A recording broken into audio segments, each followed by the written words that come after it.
All right, thanks for joining us. Uh, we are so happy to have you today. My name is Kurt Adams. I'm the Director of Communications at Church and Society, and we want to welcome you here today to Justice Talks, a look ahead at 2021. This is the first in a series of fireside chats with Church and Society. They are not panel discussions, they are conversations about that we're hosting about how you can put your faith in action this year and ways that you can partner with us on the journey towards justice.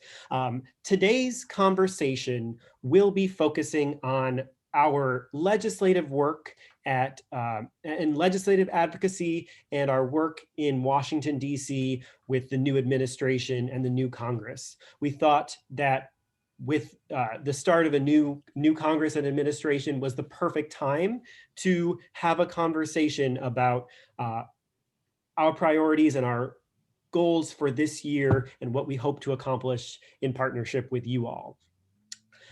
We do plan to have future conversations like this in the coming months, and one of them would be on international concerns. So please stay tuned in the near future for that one. Today's event will kind of flow as a conversation between my colleagues, John, Susan, and Mark, and then we'll move to a time of Q&A after that. So as you come up with questions, feel free to drop them into the Q&A box, and my colleague, Amber, will be making note of them, and we will be getting to them later on. So feel free to send them as you get inspired. Without any further ado, let me introduce my colleagues who probably need no introduction to you. Susan Henry Crow is the General Secretary at Church and Society. She's held this role since 2014. And before that, she served for 22 years as Dean of the Chapel at Emory University. And if there's one thing that I could tell you about Susan, it is that she loves being around people, even if it is on Zoom. John is the Deputy General Secretary at Church and Society, and he has worked in DC for nearly 30 years and has been at Church and Society for since 2002. When he's not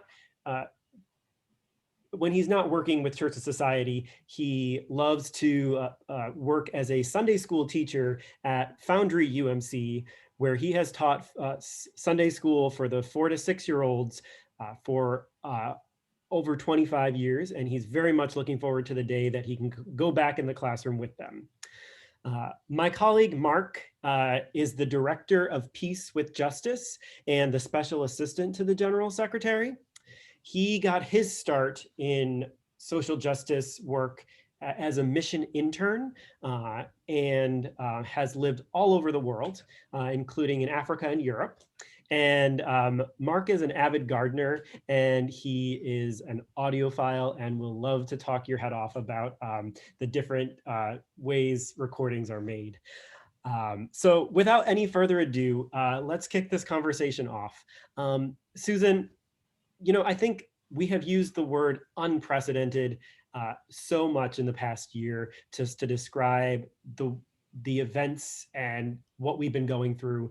And so I was wondering if maybe to start, you could talk a little bit about how is Church and Society continuing its ministry and presence under such changing times? Thank you, Kurt, and thank you for the great introductions. I'm so happy that we can be with all of you today as we share a little bit of our story and give you a glimpse of behind the scenes. You all know that our mandate from the United Methodist Church is to advocate for peace and justice on behalf of the church. We are living in changing times, but then we always have. In this particular year, we have faced a pandemic. We have faced horrific acts of racism, and all of this has uncovered great economic disparity that we knew existed, but everything is very vivid these days. From the time of as we look back over the photographs of the work of Church and Society, we see photos from, not in DC, but from photos from the pandemic of 1918. There are photos from the First and Second World War, the beginning of the temperance movement, the struggle for civil and human rights, for suffrage, for healthcare. As many parts of our history in the United States have been uncovered, and the struggle for justice and freedom has begun to occur. Why do we do this? It's our mandate, and with our staff of 18 people and very committed board members, we are deeply committed people of faith. As many of you know, this staff is inspired by their faith and is inspiring in their work on justice in DC and in New York, as we sit in the seats of power all around the world. Our work sometimes is not very glamorous, but it helps us serve the most vulnerable in our society on behalf of the United Methodist Church. We advocate, as you know, on voting rights and healthcare and many other things. For over 100 years, Church and Society has engaged on the Hill in the seats of power. It's our job. And the United Methodist building sits on Capitol Hill, across the street from the Capitol and right beside the Supreme Court.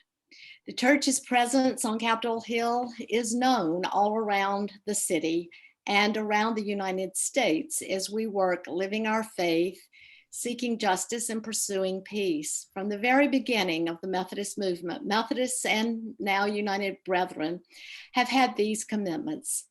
We also work along with our ecumenical partners, and there are over 40 faith-based groups in the Methodist building. We have other United Methodists, the Commission on Religion and Race, United Methodist Women, the Council on Bishops, and then our Presbyterians, Lutherans, Episcopalians, Catholic Relief, and the National Council of Churches, and many others. The sign in front of the building is one of our hallmarks as we bear witness to the voice of the church on Capitol Hill. Senators, House members, and staffers pass by along with hundreds of tourists who take hundreds of pictures, sometimes even on a day. And sometimes they stop and ask us, what are we going to say next? Our work on peace and justice is housed here, but it has ripples all around the world. We do want to give you a snapshot of our priorities, our goals, and a little bit of the day-to-day work with Congress and the White House. And so now I am going to ask John if he will give us some comments about the priorities.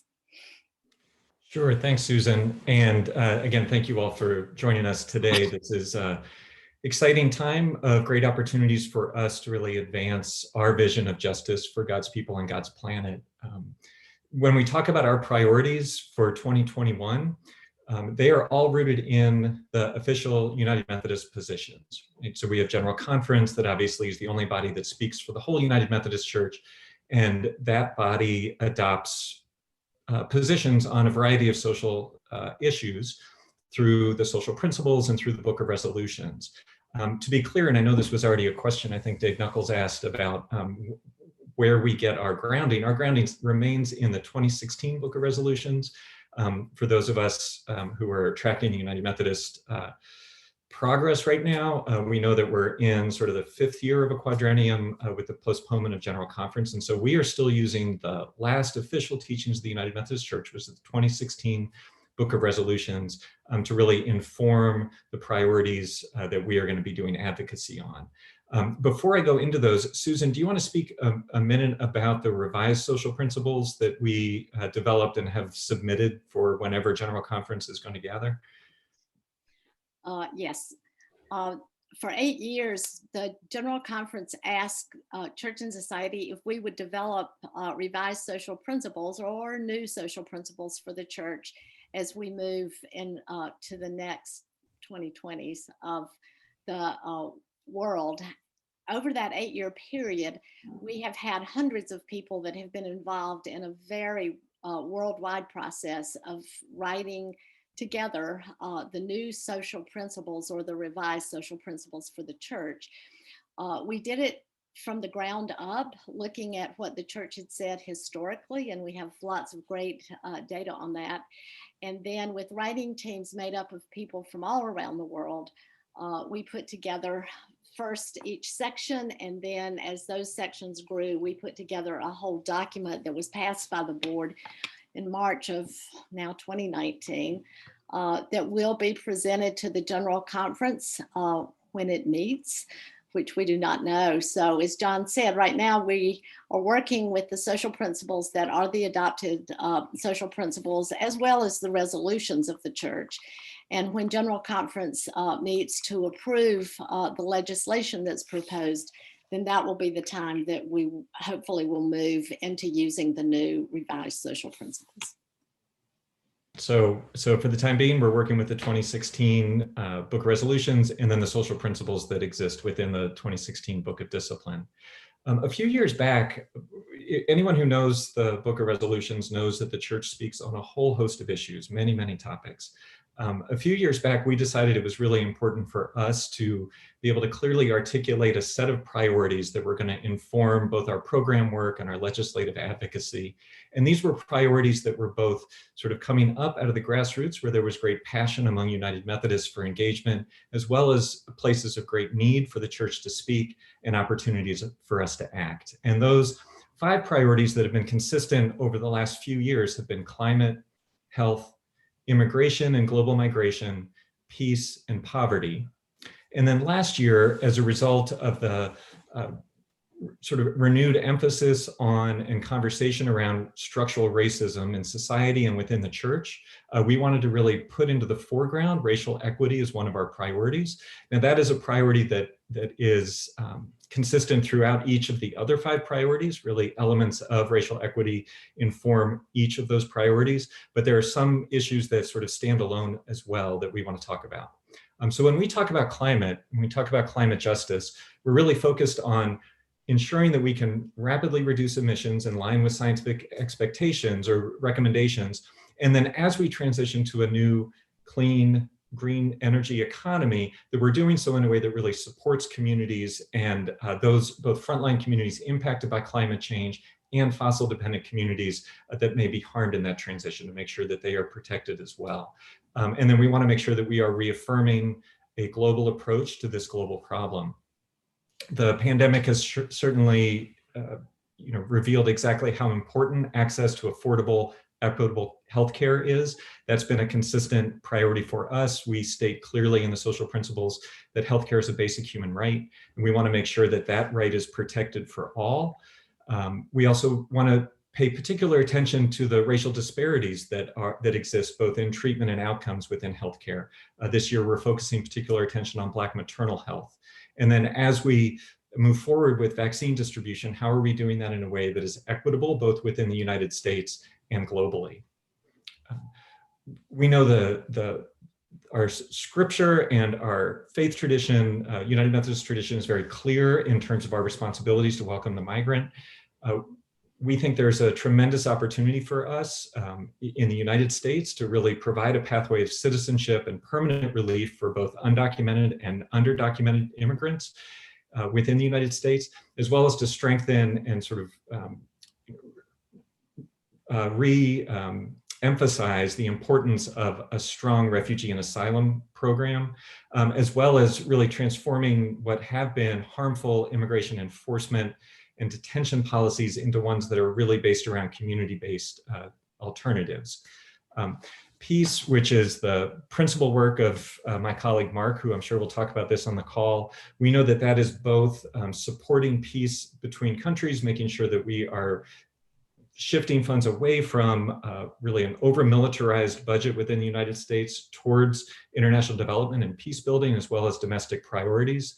We want to make sure that we are supporting peace efforts between countries, whether that's on the Korean Peninsula, in Israel-Palestine, really around the world, as well as peace in communities. So more local peace, making sure that we're addressing the epidemic of gun violence in this country, as well as supporting community-led solutions to safety and security. We really have a strong opportunity to engage in a conversation around policing reform this year.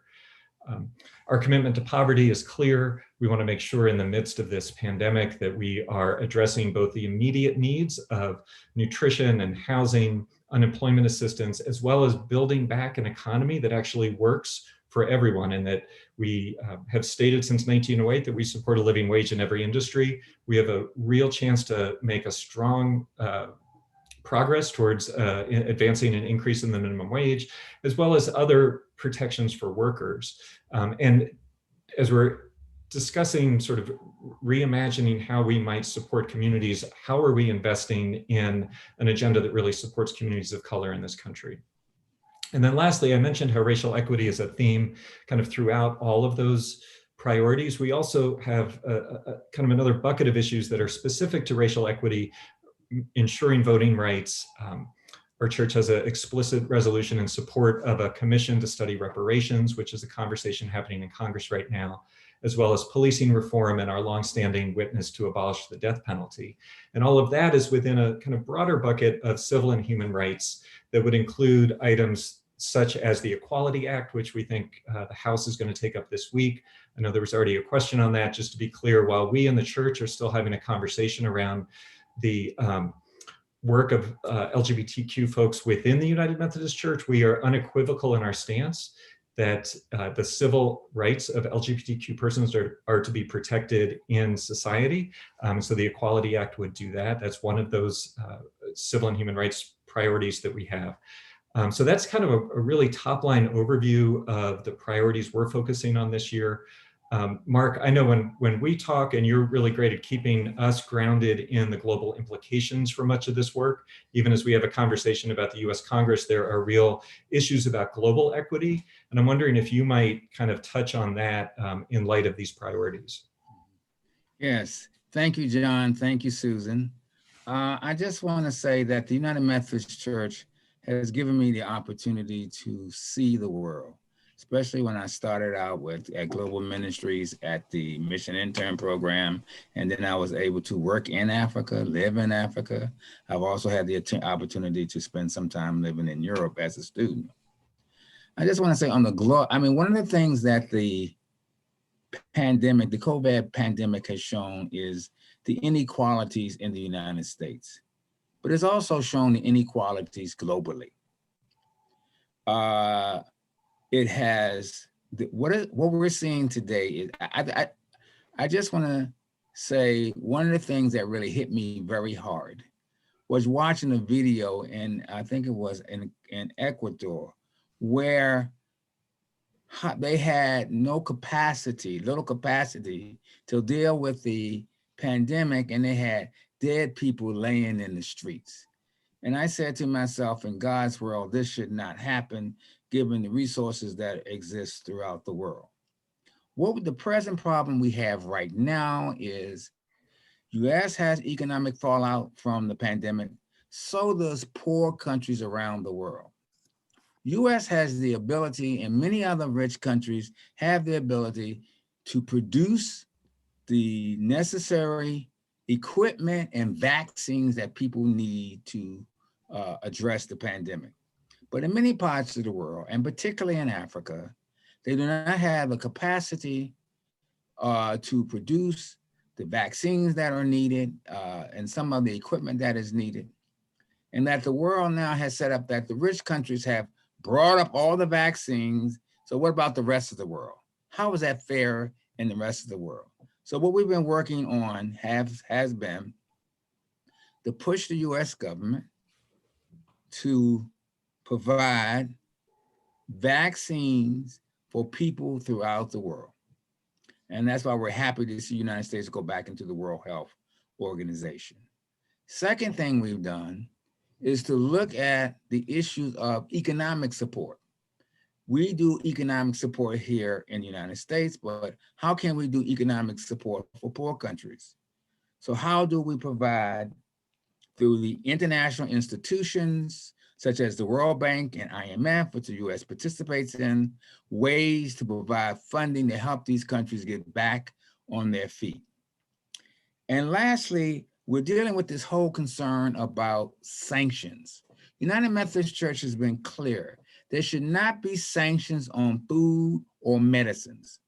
US has sanctions on a number of countries from, in this hemisphere, you have Cuba, you have Venezuela, you travel across to the Middle East, you have Iran, and then you go over through Asia, you have Korea, North Korea. And the response of the church is clear. Food and medicines should be made available to these people, and regardless of sanctions. But right now in this pandemic, which cannot be solved just in the United States, that these countries, the US should allow the necessary medicines and supplies that these countries need to overcome the pandemic. So those are just a few examples of how we're dealing with this and how we want you to engage with, even in your own discussions about the pandemic. The pandemic does not stop at the borders of the United States. And now I want to turn it on to back to John. Thanks, Mark. I think I'm looking at some of the questions in the chat, and there's sort of interest in how we do this work. So we talk about these priorities. How does that actually translate into the work that we do and that we invite United Methodist to be a part of, or we come alongside United Methodists who are doing this work? I think just to take one priority and give a sense of kind of how this cuts across a number of different tracks of work. So for us, one of the principal things we do as staff is to monitor what is actually happening, right? Legislation that's happening in Congress, executive actions or regulatory processes in the administration, the global conversations happening at the United Nations, and see where we as United Methodist Church can raise our voice and have impact, where we might invite grassroots or grass tops so the bishops or local United Methodists to engage, where Susan's voice as the General Secretary might be really important.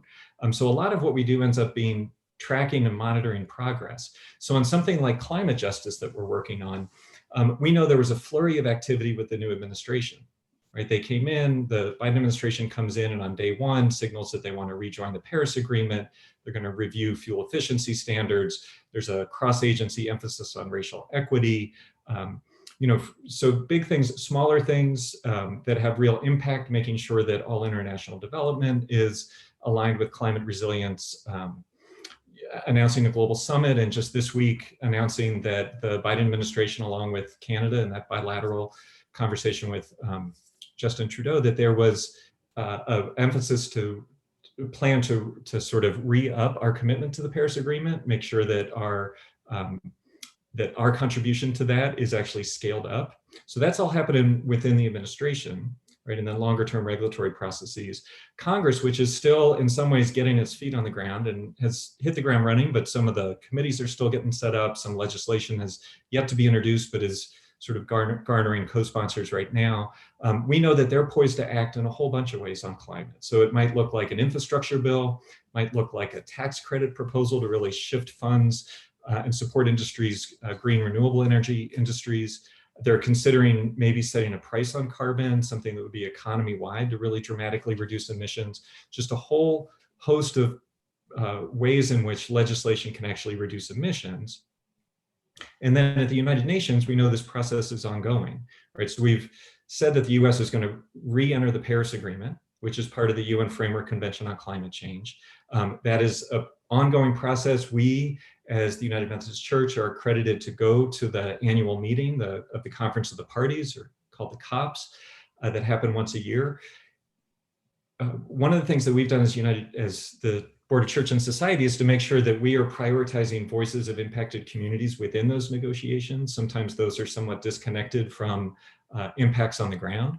But ideally, these conversations within and progress within the administration and within Congress and within the global conversation are all happening kind of in a way that creates synergy, that they're all working together. Unfortunately, over the years, we've seen brokenness in one or more of those. I think this year we have an opportunity where there is at least a stated commitment by Congress and by the administration and by the global community to take action. And that is really exciting for us, right? How we're going to engage that process, how we invite United Methodists and support United Methodists in engaging to create the political will to really name the moral imperative and to make concrete change to address this climate crisis. So that's a lot to track just across one priority. And I know that there are very similar spheres of work in each of the priorities. So Mark, maybe it would be helpful, right, when we think about all that work that is to get done, how does that happen on a day-to-day? Right? Okay. Like you've been at this for a while. Too long, maybe. When Mark wakes up and says, I'm going to engage Congress today, what does that look like? I want to give an example. We've been working on a bill called HR 1. This is about voting rights, giving people access to the ballot, getting big money out of politics. So I happened to have a conversation with a staffer from Representative Sarbanes, who was a key supporter of the organization. So Susan, our general secretary, writes a letter in support of the bill that went to all House members. The guy, after one conversation, he called me on the phone and thanked me for us sending the letter to the Hill and supporting that legislation. A lot of other ways that happens is we attend meetings and coalitions. We meet with the leadership of the House and Senate to get perspectives from them. I just want you to know I attend so many meetings on legislation and working with my colleagues on legislation, and that's how the work gets done. And then we have this big bill called the American Rescue Plan, this $1 trillion bill. I have said in numerous meetings, either with people in administration, members of staffers who are talking about this bill, how important it is for vaccines and money for states and local government and local tribes, for the post office, for schools. This is a huge initiative. And in that initiative, one of the things that I always talk about is the need to assistance for poor countries, international assistance, access to vaccines. So that's how we do our work day to day in Congress. And I do a lot of emails. Sometimes people say they get too many emails from me. I understand that. But I think it's important for me, as someone who had used to work for an organization a long time ago that had a PAC, and I noticed that I get called, because we gave that organization I work with, gave out money to certain, wasn't a big PAC now, and we gave out some money, particularly on peace issues, that what I've learned for the United Methodist, we do not have a PAC. We have you. We need you to engage with your local officials because we can't do it by ourselves. And also another way that we need you is Congress goes on recess periods. Now, a recess period doesn't mean like they go out and have fun, where some people do think that when they see it. And it's a time where you could actually meet with your member of Congress in a local situation, because she or he does have meetings during that time, and you can address some of the issues that we talked about here, or some of the other issues that you think are very important for what's happening in your locale. I hope that gets at it for many of you. Susan, you want to say something about our advocacy and organizing? Now, one thing I want to say is that for those of you who have been to the building, you know sort of the place and the shape of the building. And my style of leadership is to have an open door policy when we are not in the midst of COVID. And so my door is open always for the staff to come in and out. And one of the important things about that is that sometimes things are happening very quickly, and Mark will come in and give me a report of what's happened during the day on HR 1 or any other things that he's working on. So I have a sense of generally what's going on most every day. John does have a very strict, I wouldn't say strict, a very clear kind of strategy. We have a strategy of what we're doing legislatively, and how we need to engage with the annual conferences or certain groups within annual conferences. One example is Texas Impact that might be working on certain issues. And so if Texas is impacted by what is going on, then we might reach out to them or they might reach out to us.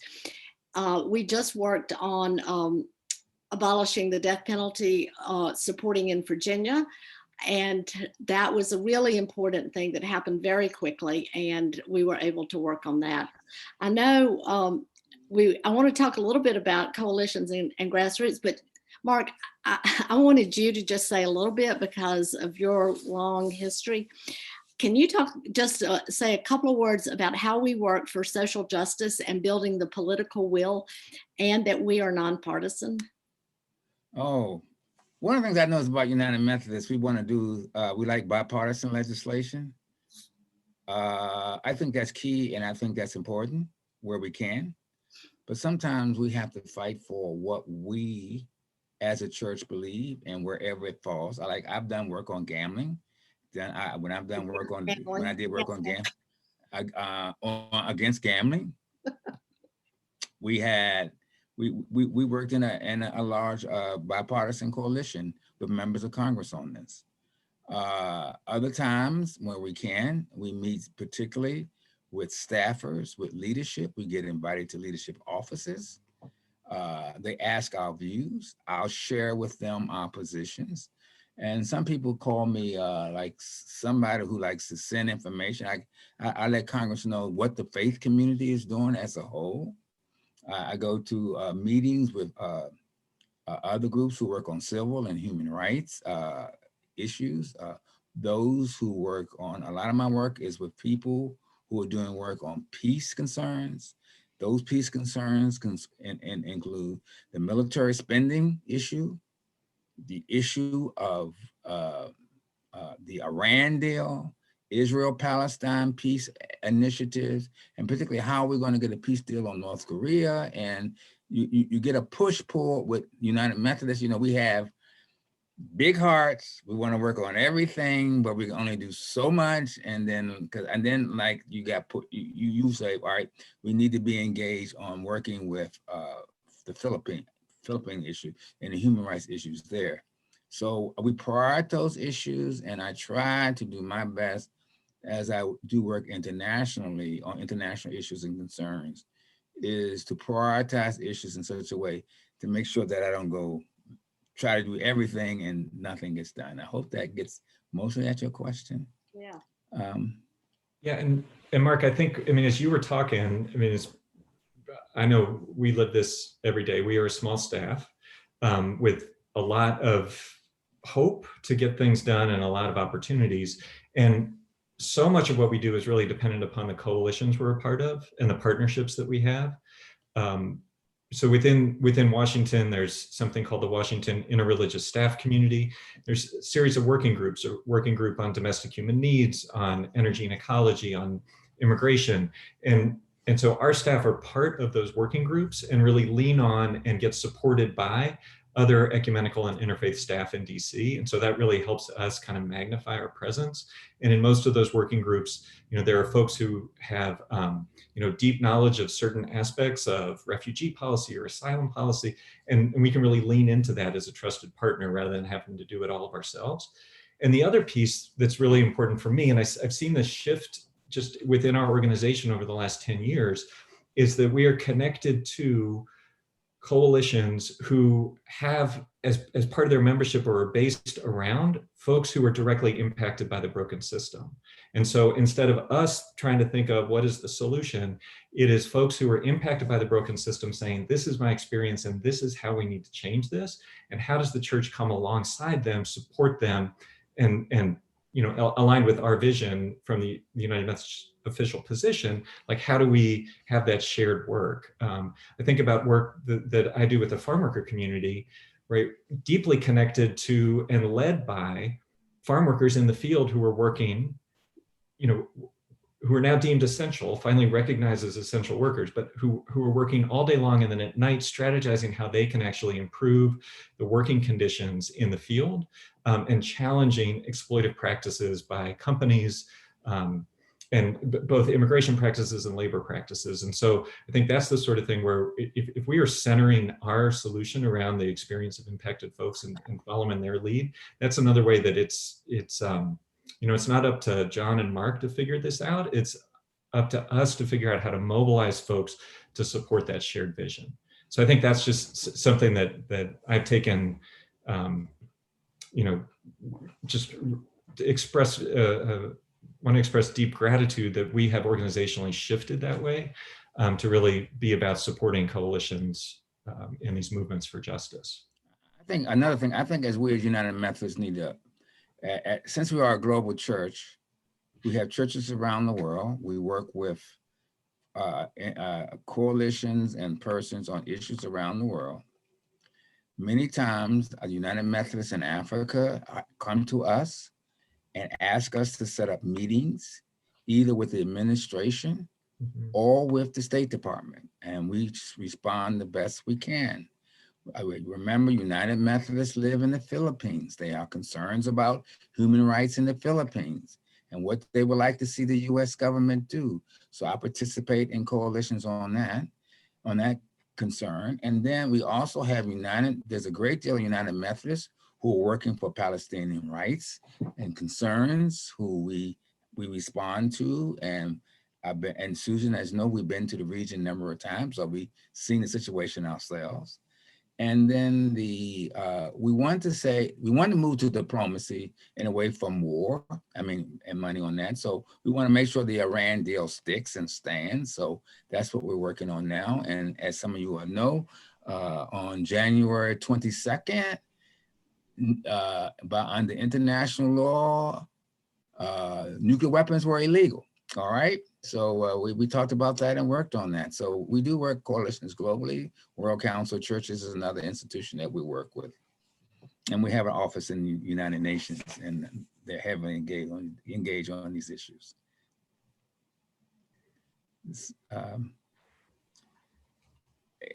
I guess I'm supposed to talk about the White House office now, or we? Yeah, let's talk about the White House office and how that work is a little bit different from Congress. Did we say everything that we wanted to say about like ecumenical and interfaith relationships? I mean, you captured it. Yeah. I mean, we do, for instance, another group we work on is there's been a coalition that works on international religious freedom. And we have been part of that coalition. And in the last administration, there was a big conference on international religious freedom, which we participated in. We have to see how that issue is going to be, how the new administration is going to be working on the issue. And that gets down to the White House Office on Faith-Based and Neighborhood Partnerships that just recently got reestablished.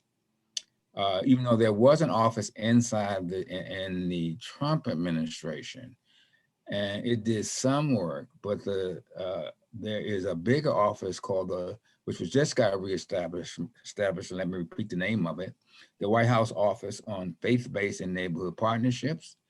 We just had a meeting with them. Some of their top priorities are systemic racism, COVID-19 and economic recovery, international development, religious freedom, and most important of all, they talked about, at least they said they did, they want to hear from us and listen to us. And one of the things that I think is going to be important is when they have events, I'm going to work to make sure United Methodists around the country and where possible around the world can be part of these discussions and negotiations and policies. And I think one of the things that's interesting as they reestablish this office, it's actually positioned both as it was within the Office of Public Engagement, but also connected to the Domestic Policy Council, right? Which is more of a issue-centered part of the White House. And to me, that really signals a sort of deeper understanding how the faith voice is connected on all these issues. I think when before coming to Church and Society, I worked for a firm that represented corporate clients. And when I would go into a congressional office, there was no doubt about what I was going to talk about, which was how to, amass more power and privilege to this company. Versus I come in as a faith voice, right? And for a while, it felt like, oh, you're a faith person, you must care about this kind of siloed set of issues. And so for us, it's really important to kind of break out of that silo and understand that when we talk about faith, the voice of faith on issues, it's around healthcare, it's around economic justice, it's around the whole host of social issues. And so for me, that the fact that the faith-based office is centered in the DPC is sort of a signal of deeper understanding of how wide that faith engagement can be. So I'm just grateful for that piece. DPC is what, John? Sorry, Domestic Policy Council. So then, so the other thing, just to touch on with the new administration, and we mentioned it a little bit with the executive orders, and folks saw kind of a flurry of executive orders that came out at various executive actions in the first few days, including just on Inauguration Day itself. But I think most folks might not realize that the work we were doing on that actually goes back to last summer, well before the election, when we were with lots of our coalition partners in these teams developing documents, transition documents, to submit to the new administration, whoever that was going to be, to say, this is what we would like to see, the changes we'd like to see in the administration. And those documents always said kind of, this is what we think you can do on day one with the stroke of a pen. This is what we think you need to prioritize for the first 100 days.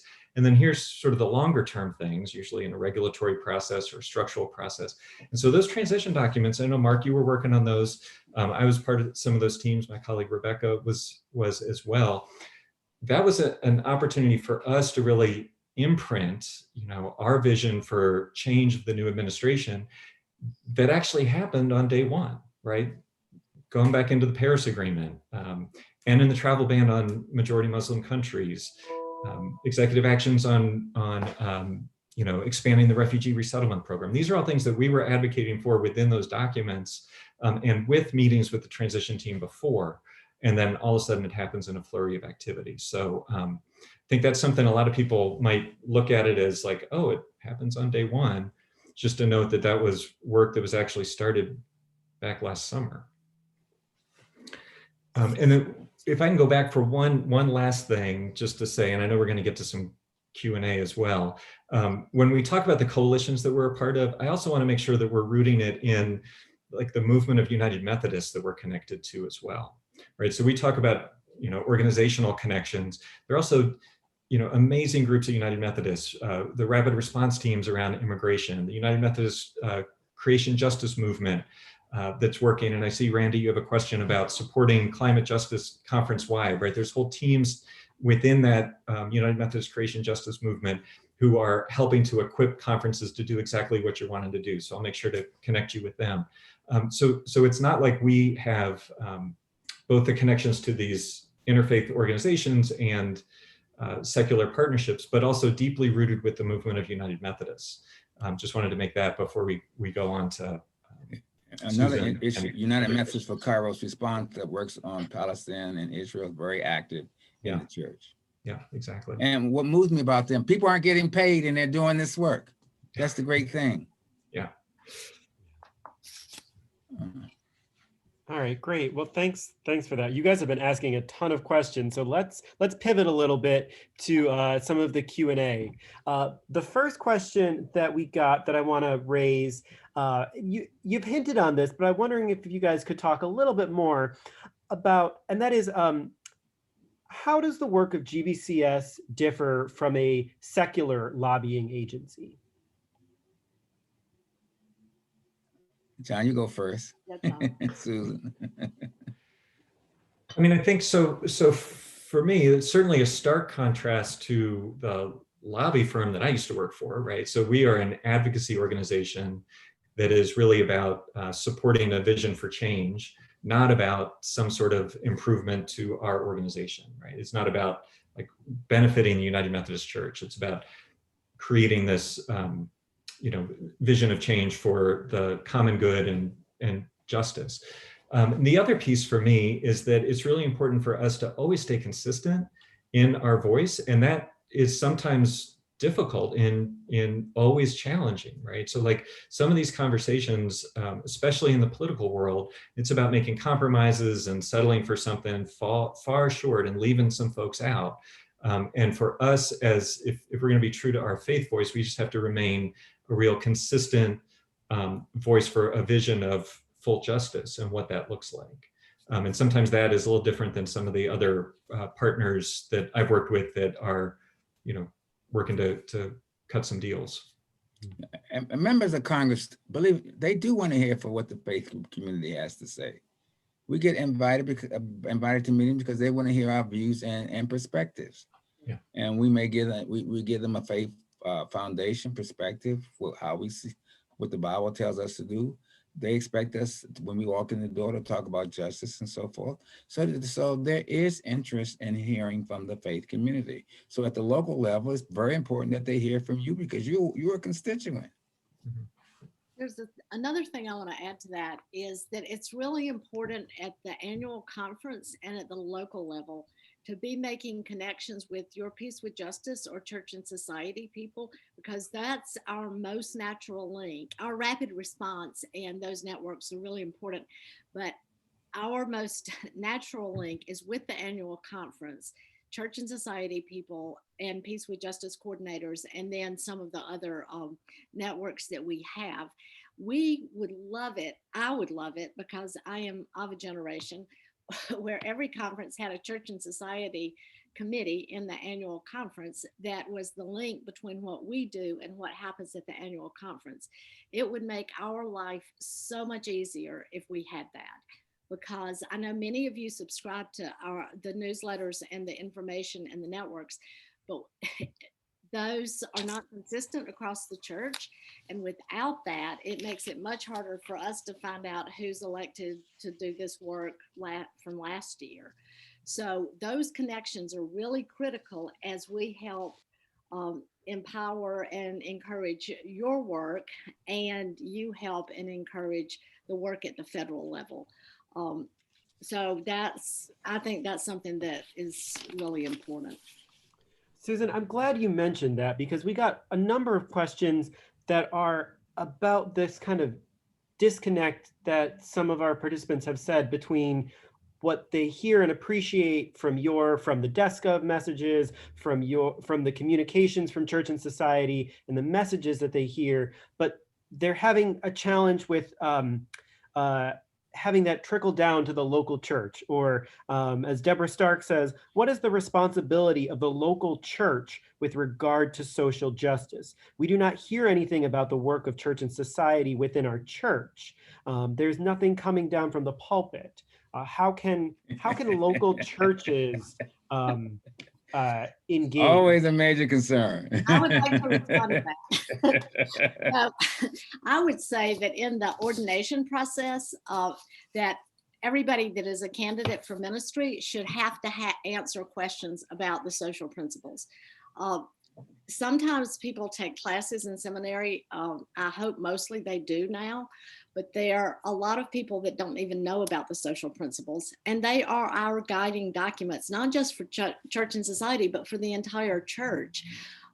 And it's really important that people in ministry know and understand them, and also preach on them, have educational events, invite us to come and talk to groups about various things, because it's a vital part of Methodist identity.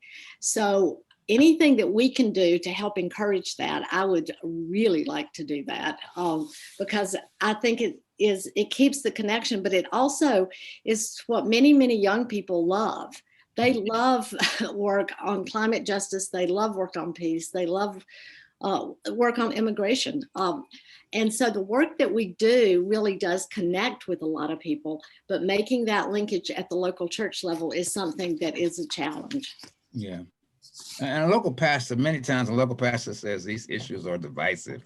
So let's just move on. It's just about saving souls per se. But I think I think as Susan said, we need to urge your pastor, we need to raise up some of these issues and concerns. So I'm sorry that we're not going to be able to get to all of these questions. I'm going to ask, I've got one more for now. And then for everybody who's listening, what we plan to do is take these questions and develop a Q&A on our website so you can kind of see responses to some of these things, because we know that your questions are thoughtful and meaty and deserve more attention than we can give them. And so I apologize, but we will give you responses in some way.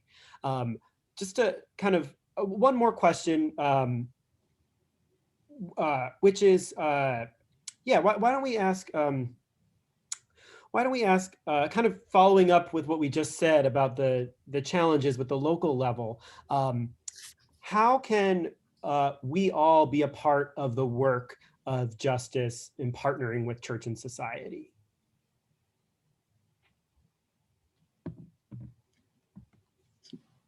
So I'll take a first attempt. So I think that there are a lot of ways that we can invite folks to be a part of actions that we send out. So again, like as we're tracking legislation, and we think it's really critical to have a faith voice, either to sort of build political will before the bill is introduced or really at a critical moment. Kurt just put up on the screen our Take Action Center that has current actions, related to climate and immigration, peace, economic justice, health. So that's sort of an easy way to step in if you want to write a letter to your member of Congress. Easy way to do that. I know Kurt also has a screen grab of our Creating Change Together, which is a toolkit we put together that has both kind of the how-tos, the mechanics of connecting with your elected officials, either phone calls or writing or through social media. Also how to connect with others, how to kind of form your story and connect your story with others. So there are a couple of components of that I think could be helpful as folks are kind of starting the engagement. And then certainly make sure that you're connected to our newsletter and get the updates from us. I'm guessing there's a high percentage of folks that are listening that are already on that. That's probably one of the ways that you saw about this webinar, but those are some quick ideas. And then the other piece that's a little deeper in is when we know there's a rapid response team or like the United Methodist Creation Justice Movement, making sure that you're connected within those networks of United Methodists working for change that we are supporting as well. Mark, for me, getting down to the local church level or the annual conference level, it's very important that I reach out to our Peace for Justice coordinators. Mm-hmm. And my hope is that they also reach out to do work within local churches and as well as the annual conference, because they are a voice for us at the local conference level. And some of them don't have one. So if you're interested in being a Peace for Justice coordinator, get in contact with Mark Harrison, mharrison@umcjustice.org. I sound like a politician now, right?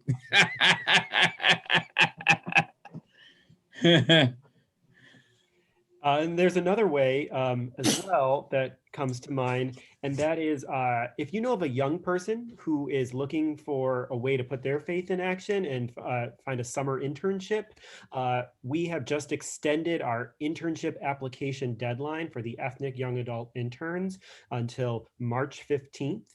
And you can find the application on our website. It's just click on the internships drop-down menu and you'll find all the information you need to there. But that would be a great way to engage. And I know that they stay engaged afterwards, right? And have kind of come back and helped to continually to inform our work.